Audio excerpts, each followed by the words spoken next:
Hey everybody, welcome to Brilliantly Sexy with Devina Kaur. And today I have the honor, and frankly, I'm a little bit intimidated because I have Kristin Sherry, who's a 7-time author. OMG. Can I just say how, what an honor this is to have you on our show, Brilliantly Sexy, Kristin. Thank you so much. And Kristin is a mom of 4 children, and 2 of them are adults, and 2 of them are like 4 and 7 years old, right? Yep. And she has a background in neuroscience, a neuroscience degree actually, as well as she's a speaker. But her crowning glory is that she is the creator and founder of UMAP, which is myumap.com. And it is something that's really, really interesting because it's all about self-knowledge. It's a tool that she's created, and this is so innovative. I congratulate you, Kristin, on this. Where people, as well as children, can find out who they are. And right now, the situation that we're going through, our current lifestyle is we are all lost, like including myself. Actually, Sexy Brilliant happened because of me overcoming an addiction. So, I understand how life is, and I know what it's like. So Kristin's here, and she's somebody I admire very much. Kristin, please, please, please share your wisdom, share your journey about how you were a single mother and how you ended up creating this genius called UMAP, and it's now registered, and you've done the works. Please tell us a little bit about your story. Well, I just want to say that I have been a fan of yours, so it's just as much of an honor to meet the larger-than-life persona that you are, and I am very honored to be here. So, yeah, I was a bit of a mess for a long time. When I graduated from high school, I didn't think that college was for me, and I didn't think it was for me, and it isn't for everyone, but I didn't think it was for me because I didn't think I was smart enough to go to college. So I worked in a donut shop while I was in high school, and I just stayed there for a year after I graduated. And I got so tired of people saying, yeah, give me a chocolate glaze and a double-double. And I would say there, please, thank you would be nice. I just got so tired of the general public being so rude to me. And I'm like, there's got to be a better way. God bless all of you who work with the public, because you all deserve triple your salary. It is not an easy job. So I decided I would go to college, and that's when I got my degree in neuroscience. And I thought I wanted to be a neurologist, but I went and spoke with a neurologist and thought, oh, that they don't seem to have much of a life, really. They just work all the time. And I wasn't sure that's what I wanted. I wanted a little bit more inner peace than just working all the time, which I do work a lot now anyway, but I'm passionate about what I do. So I was lost when I did, I had license plates that said MD2B. And I went through the program, and I did a pre-med degree as well. And I was lost now. My whole identity was wrapped up in I'm going to be a doctor, and I all of a sudden wasn't. So I was lost. And then I got married, and my first marriage was a complete dumpster fire. And I got divorced. Speaking of the addiction, there was a lot of that business going on in there, and I didn't know how to deal with it. I didn't know how to help my husband, but I will say he is recovered. He's a wonderful man. We have a great friendship now, and he's happily remarried and a stepdad to 2 kids, and everything worked out there. But woo, we had some bumps before we got to that friendship, if you will. So then, of course, my marriage ended, and here I am, a single mother. So I find myself lost again. And then I went into 5 different careers. I couldn't find a career that I liked, so I was lost in my career. And I spent a lot of time crying, driving to work, because I didn't like my work. I had anxiety about my work. And here I am spending all this time doing something I hate while daycares are raising my children. Yeah. Had mom guilt on top of that. So I was just a bit of a hot mess. Yeah. And I think that's especially true for mothers who are, the mom guilt is so strong. Oh my goodness. It's, I in fact wrote something about that. I said, and I did a video about this too. And I said that mom guilt is so strong that sometimes you have to choose between your ambitious side, your mom side, and then like, which one do you choose? Like, and what is the right choice actually? So I'm glad you got that up, and raising children is never easy. Being a single mother is also another harder journey in that parenting, right? So Kristin, what motivated you to write UMAP, or what was the first book that you wrote? And then I know UMAP happened a little bit later. So tell us a little bit about that part and how, everything that had happened in your past, your divorce from especially if somebody was struggling with an addiction. And I'm sure somewhere you were you helped him in his journey as well. I think his new wife probably helped him more than I did, because we were codependent and dysfunctional. I love your honesty. Well, I'm honest about this because I think people look at me and think, oh, she's mature and experienced and she's done all these great things and she's successful. And it's like, I was a mess. Yeah. And I reached to the point, I was insecure and jealous in my marriage. I had extreme body image disorder. I had, I didn't have, bulimia or anything like that. But I mean, every day of my life, I was self-loathing about my weight and just a lot of negative messages going on in my mind. And I had broken self-confidence. I'd been bullied in high school, and that sort of jacked me up. And so all of these things came to a head where it's like, I'm going to either take control of my life, or I'm just going to keep getting the same results, right? I hate my job. I moved for my job that I hated. So now I'm going through a divorce and becoming a single mother, and I have no family around me. And I cried every day. Thanksgiving came, Christmas came, and I was alone because I had just taken this job. How old were you at this time, and where were you? So this was 2007. So I was 36. And I've got these two kids in this new city that I had never even been to before I took this job. And I have no family around to help me through this divorce, to help me with this new job. And because I had started a new job, I didn't have any time off yet. So I couldn't go home to be with family. So I went through Thanksgiving and then Christmas by myself. I cried every day. And I thought, what have I done? Like, why are you making all these dumb decisions in your life? Like, why did you isolate yourself from your support group and go through a divorce? Do you think it could be part of the struggle pattern that, you wanted to prove to yourself that I could do this alone, even though this was hard? You knew this was hard, but logically, right? But I think I was doing this thing where if I just keep making these random changes or just keep running away from things into something else, I was running from things instead of running to things. And running away is like a method of escapism, right? Because the reality is so dark and you're so afraid to face it. Yeah. And I felt like such a failure with my divorce. My parents got married in 1965, and they're still together, and they're 75 years old, 76 and 75.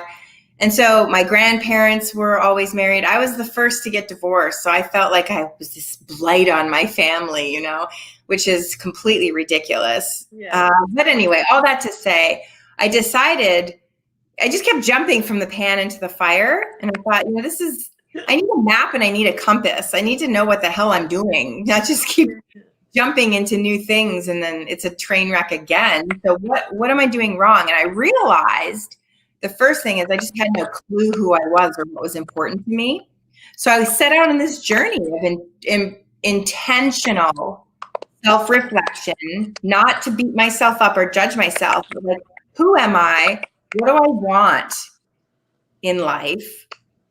And what's going to make me happy? And so I started to look into those things and started to peel back the onion. And I would say the first thing that I did that I recommend is I got a mentor, someone who was objective, who could give me feedback. And I picked a mentor who was where I wanted to be, someone who was where I wanted to be. So I had started coaching in my company. And so I picked a coach. So when you say I picked somebody where I wanted to be, is that in a physical sense or is it in a spiritual sense? Give me a little bit more about that.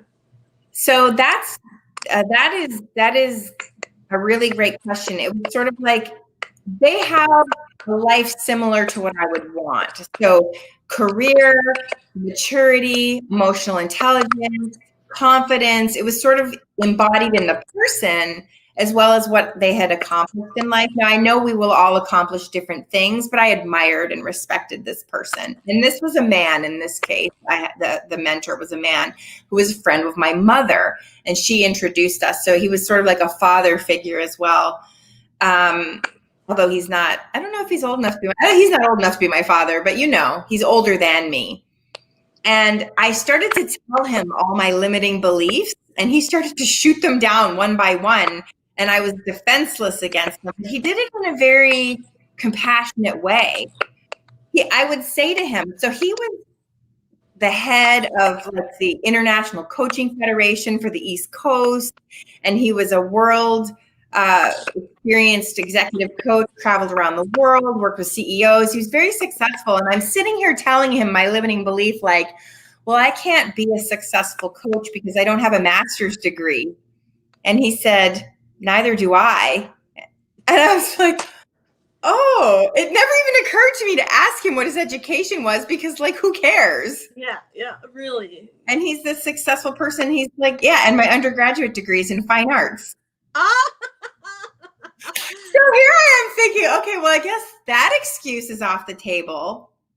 And he just worked with me on my mindset and helped me uncover, like, what my gifts were and what was important to me and what did I want out of life, and really dig in, because you know what, we're so busy and life is so noisy, and the answers to these questions are not on the surface. You've got to slow down and be quiet and really dig and be honest with yourself. And I had all these lies I told myself of why I couldn't do this and why I could. Well, the problem is. Well, isn't that something we all do? We always are looking for excuses, whether that's to write a book or to go on a trip or even like think about a relationship. And that happens a lot as well. And we all have these doubts and these limiting beliefs, the struggle pattern, the imposter syndrome too. Mm-hmm. Yeah. Oh, I had imposter syndrome so bad when I started coaching. Yeah. Even after success, helping clients break through. And I don't coach anymore, for the record, but I would have all these breakthroughs, and well, I guess I got lucky. I would just make all these excuses, but I started to realize, like, hey, I'm onto something. I'm good at helping people see their potential. I'm good at helping people move into a place where they can really live out and maximize who they're meant to be. And I was hooked. And what I noticed, Devina, was the way I stopped focusing, I was navel gazing, not in a reflective and constructive way, but like, oh, poor me, and my life isn't what I want it to be, and I'm so unhappy in my career and this and that.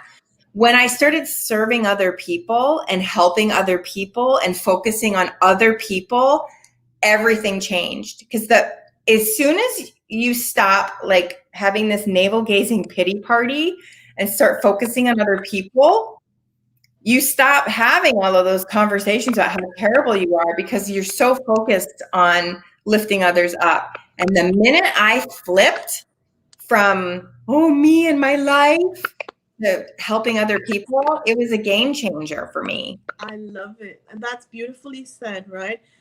And in fact, as we're going through this change and greater awakening, awareness, we say this, that when we are, service to others, and when I believe it's 51% service to others, that's when the shift starts happening.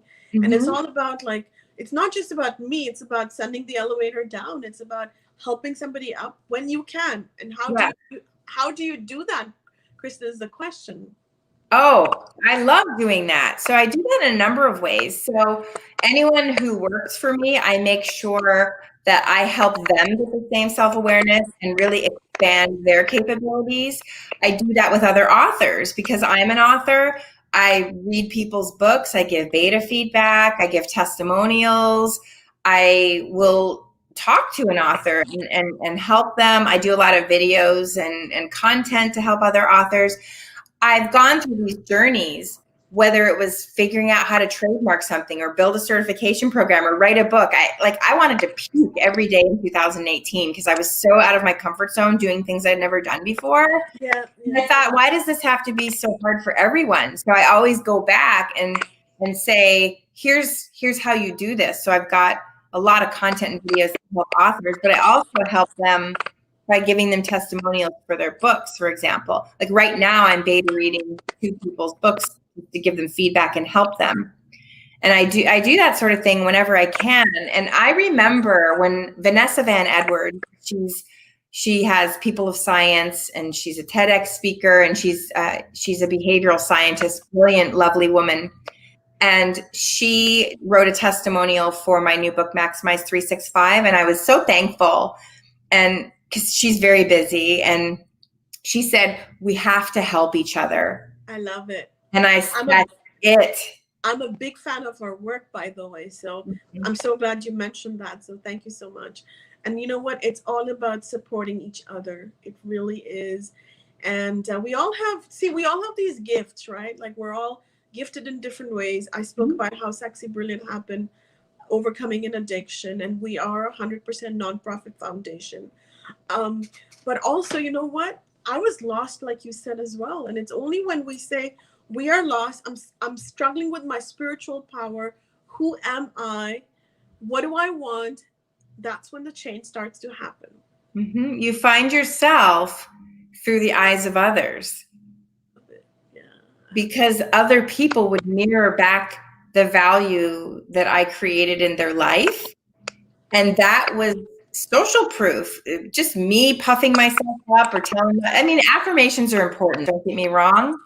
But I really saw what my unique contribution was to the world through the eyes of others through service. And it's life-changing for everyone involved. And this isn't about, I'm going to empty myself out and serve others and not care about my own needs. I have boundaries. I have to know. How do you know what your boundaries are? It's about self-knowledge, right? Like for some people, like for example, and you and I both get this, right? Like I got an offer to come on somebody's TV show, and it was at 1:00 at night for me, and I was like, I can't do that. As much as I love being on TV, and I was like, can we work on a different schedule? I mean, it's an honor to be there as well. We're in a different time zone.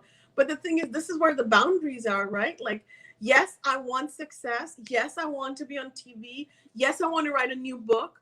Whatever that success is to you, but you also have to say, I also have a family. I also have my health. I also have these other people that I serve, or whatever that I need, right? So that is like a question of self-awareness. So you have to know, first of all, what is your vision for your life or your purpose? And that sounds really, really big, but really for me, it's as simple as, will this help people love Mondays? I'm really focused on helping people stop going to jobs that make them sick and miserable, and go from that misery to meaningful, from misery to meaningful, right? So when people write me and say, hey, would you like to contribute a chapter to this LinkedIn growth hacker book? I'm like, I don't even growth hack myself, so I don't even know what I'll tell you.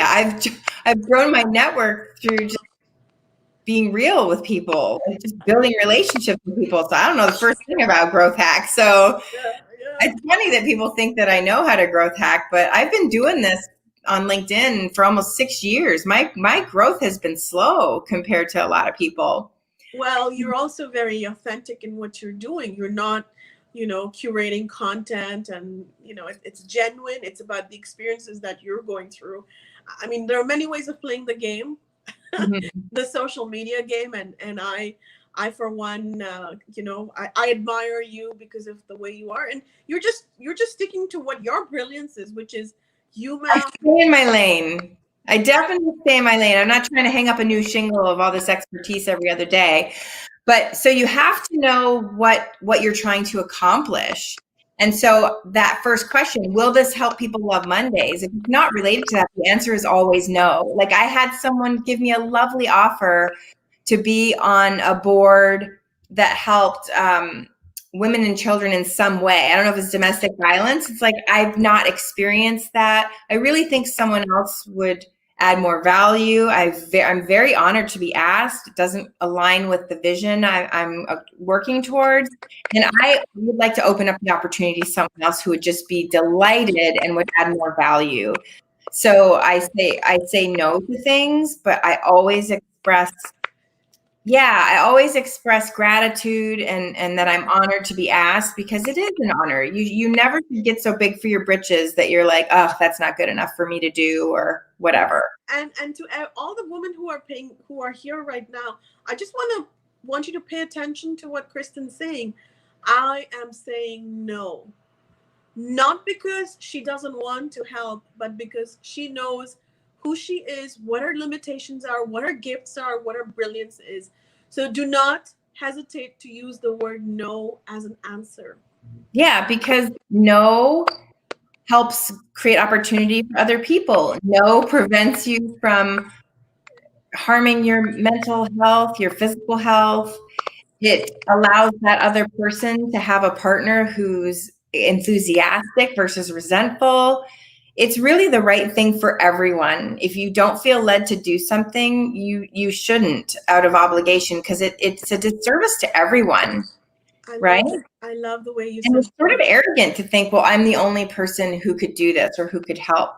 But people feel like it's rude, it's unkind. Have you ever respected someone who has no boundaries?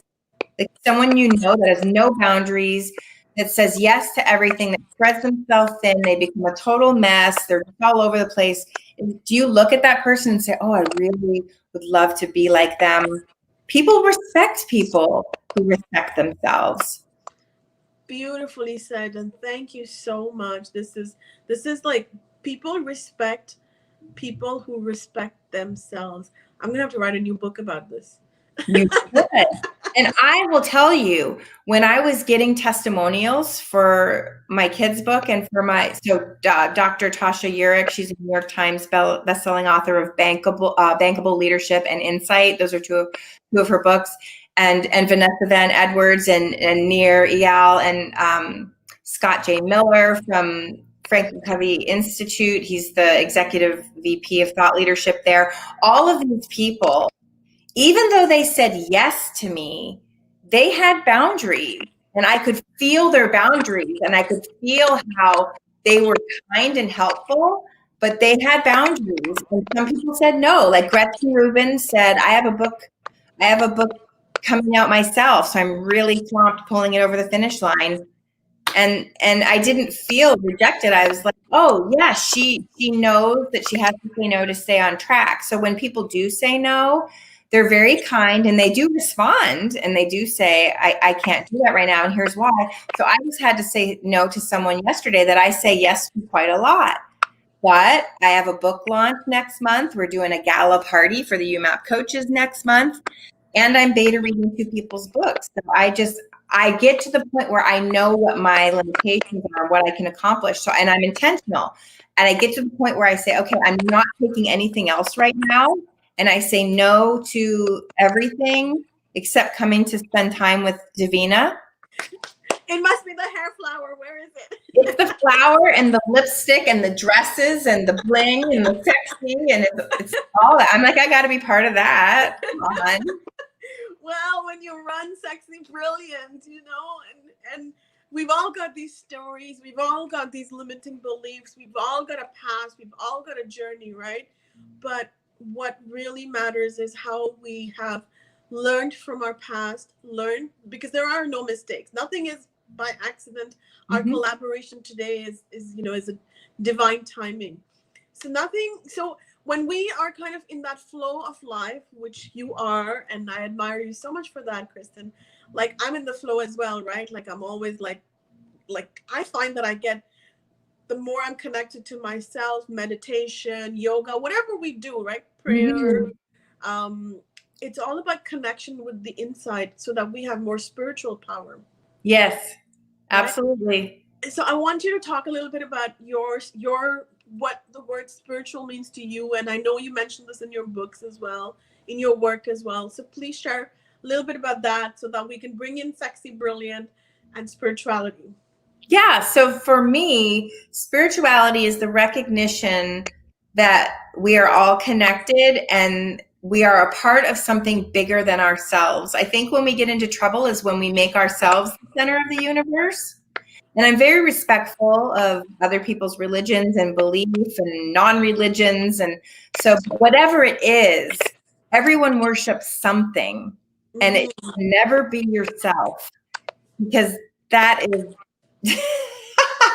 that's a train that's about to go over a cliff and crash at the bottom. So what is it you worship? And so spirituality to me is really being connected to other people and a purpose that's bigger than myself. And in my world, that's God. And some people's world, that's something different.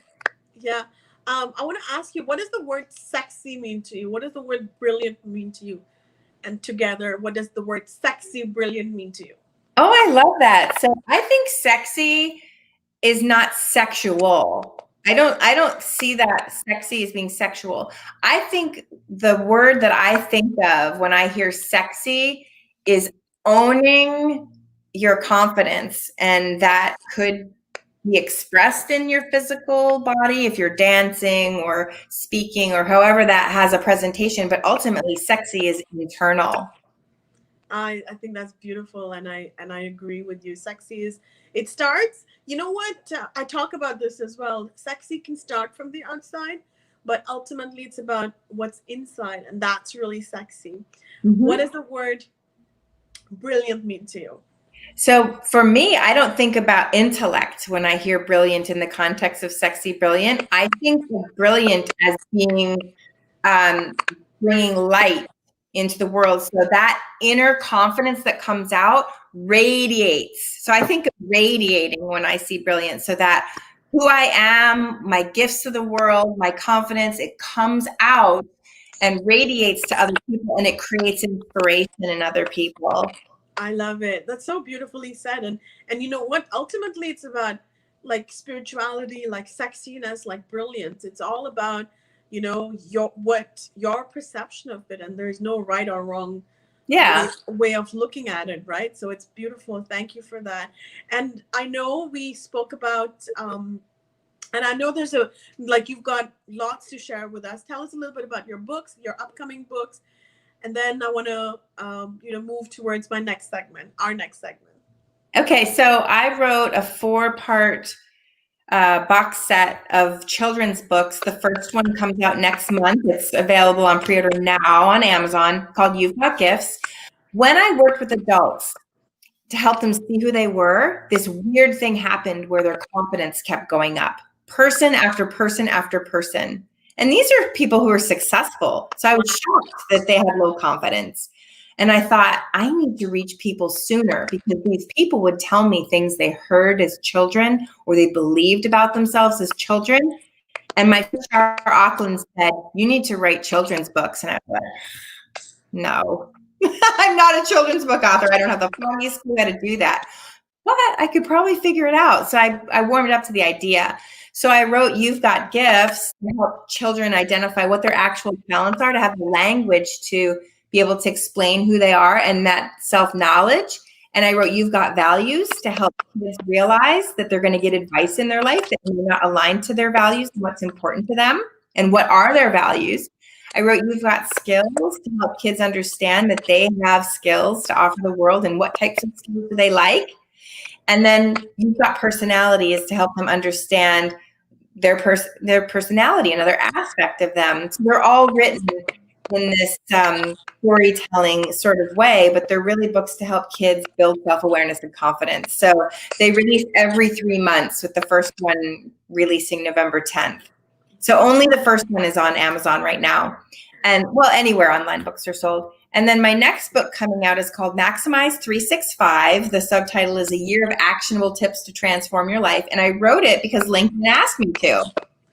People kept asking me to share actionable tips in a book form. So I thought, okay, so it's got an inspiring quote. So I want to know three secrets that you've shared in the book that you can share with our audience right now, please. Which one? The Maximize 365? Yeah. Okay, so it's broken into 5 sections: health and wellness, spirituality, careers, relationships, and finances. So 3 tips from the book. Every tip has an action. 3 tips from the book I would give you right now is start doing daily affirmations. So write down an affirmation. So you could say something like, I am brave and confident, or something like that, and maybe why you think so. Or I am a kind person, and maybe a little mantra about that. And say it to yourself every morning when you wake up and every night when you go to sleep, so that you rewire the messages you tell yourself. Beautiful. And can I just add something to that, please? Yeah. That's actually how I overcame my addiction. Was I said, always sexy, always brilliant. You know, it didn't matter how broke I was, how fat I was. Like, I had 0 food to feed the family, but I was like, always sexy, always brilliant. And guess what? It really works. Yes. So listen to Kristin. Yeah. Thank you. Absolutely. I would say the second tip I would give people, there's 365 tips there's 365 entries, and some of them have more than 1 tip. So it's hard to just pick the top 3. But I think the mental space is really important. But the second one I would give is around relationships. And it's try to stop making assumptions, because assumptions are the termites of relationships. There are a lot of reasons that aren't obvious to you of why people do things. And a lot of times it's got nothing to do with you, and they're not purposely trying to sabotage you or hurt you. So I would say try to remove assumptions and ask instead. What you said was hurtful. Could you tell me what your intention was with that? Or did you mean something different and I'm interpreting it differently, rather than assuming what that person meant? If you just ask in a curious way, not in an accusatory way, you will stem a lot of relationship conflict and like nip it in the bud. So assumptions. The third tip that I would give you is to think about what's important to you, and ask yourself, what were times I was most happiest, fulfilled, and satisfied in my life, and write down all those things. And why did those things make you happy, satisfied, and fulfilled? What was it about them? And create a list of things that are important to you. Is it making a difference? Is it growth? Is it honesty, respect, adventure, usefulness, security, whatever it is that's important to you? And then ask yourself, are the people in my life, is my job, is my manager, is the culture I'm in honoring these values? And what are 3 actions I'm going to take to work to make my values align more to my life? Those would be my 3 tips. I love it. And none of like what you're sharing is it all comes from who am I, what do I want, and especially what do I want in this moment. Thank you so much for that, Kristin. And now just to everybody who's here, please make sure that you check out Kristin's work at myumap.com, and also pre-order her book or order her book. And where can we find your book, Kristin? So all of my books are on Barnes & Noble or Amazon, but if you just search Kristin Sherry in Amazon, all of my books will show up. I love it. Thank you so much. And as we're coming to the end of the show, we always ask our guests to pull cards. Now they're a little bit X-rated, so let's hope that you get them. I love your I'm here for it. So choose a number. Oops, see, they all want to come out. So these are the Sexy Brilliant cards, and you can find them on sexybrilliant.org. We are a 100% nonprofit foundation to remove toxic shame. So and create to our spiritual power. Thank you so much, Kristin. Okay, choose a number between 1 and 54. 1 and 54. Well, I'm 49 years old. All So right. I'm going to pick 49. We're going from the bottom. There we go. Let's see. Oh my God. Oh, I love this card. Can you see it? Oh my goodness. It says, enjoy sex, enjoy your body. We are allowed to enjoy sex. Sex leads to deeper intimacy and deeper connections. Learn to talk about sex. Learn to ask for what you want. Sex can be fun and should be empowering. I have an entry in Maximize 365 about that very topic. Really, eh? Oh my goodness.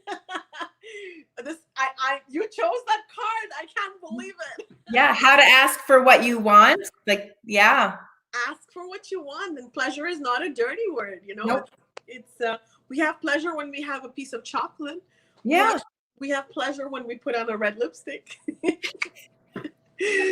Thank you so much, Kristin. Is there anything that you'd like to add towards the closing of the show, please? I would like to offer a signed copy of Maximize 365 to one of your listeners. So I don't know, maybe the first person who paid attention to how old I was, or you can choose whoever, or maybe you just want to draw names.